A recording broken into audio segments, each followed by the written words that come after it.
great video.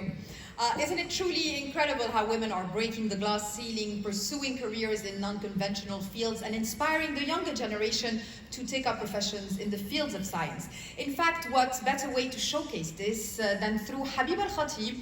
She's an 18-year-old student at Imperial College in London who is passionate about a career in biochemistry, not as a fashionista. Habiba believes that scientists and researchers are central to the development of our world. Ladies and gentlemen, please join me in welcoming with a great round of applause our special guests for tonight, Habiba Al-Khatib, to tell us more about her journey.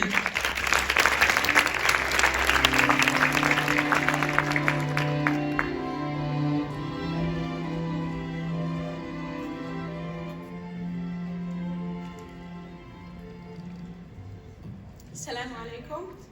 Bonsoir. Ladies and gentlemen, thank you so much for being here. And I would like to thank the L'Oréal UNESCO for Women in Science for this incredible opportunity.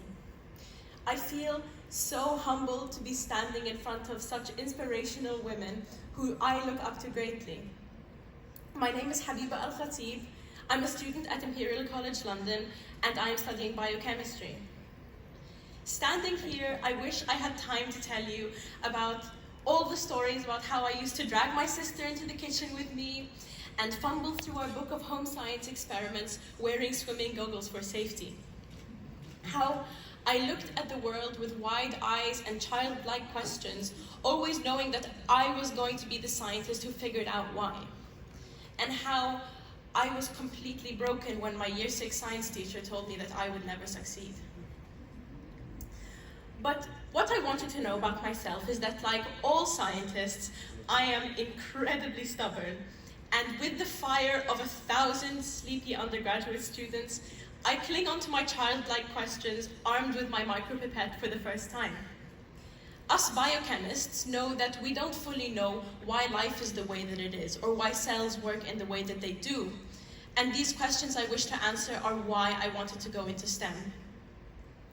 I've only been at uni for about 6 weeks now, and yet it seems like even at an institution like Imperial, some of the people around me are continuing the echoes I've been hearing most of my life. Are you sure research is the right job for a woman? What if you want to have a family? And my personal favorite, you're okay for a girl. Scientists and researchers, as we know, are central to the development of our world and of our society, and yet it baffles me that some people believe that excluding the minds that have been entrusted by nature to bear and care for a new life from such important discussions is not completely detrimental to our cause.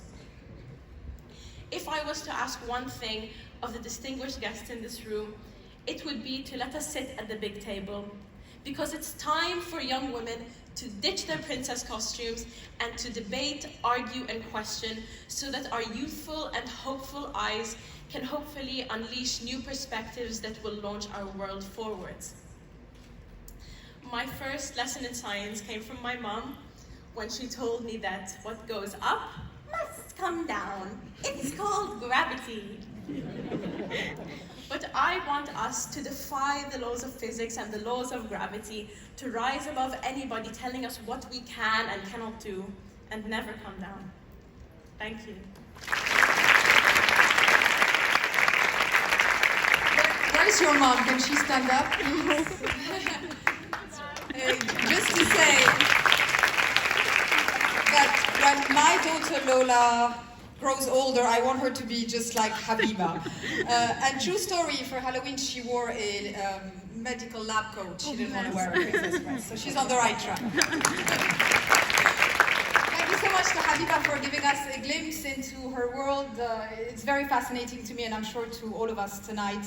And I'm sure it's going to be an encouragement for many generations to come and many young girls. Next, I would like to invite